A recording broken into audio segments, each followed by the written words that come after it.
Hindi wala pa nga ikaw ang nangyayari. Hindi, wala pa naman. Because we're really working every day.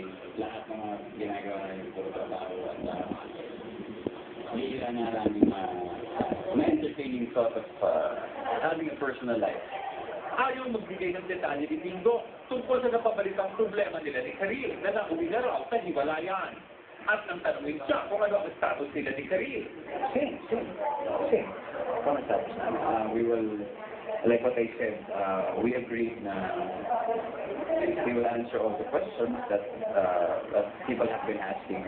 Pero napag-usapan namin that we have to do it, we will do it together. Ibig sabihin ba ito'y sila pa rin ni Karil? We will have to answer that together. Isang bagay ang paulit-ulit na nilinaw ni Dindo. Kung ano man ang nagkakaroon, kung meron man kami problema ni Kay, I would like to make it clear that Marian has nothing to do with it.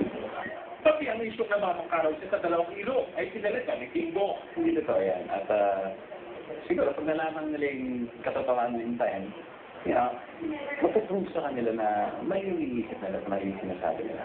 Sa gitna ng isyo sa hiwalayan daw ni Dingdong at Karil at pagkakamabutihan ni Dingdong at Marian, hindi naman itinatanggi ng binata na may tinuturing pa rin siyang one true love.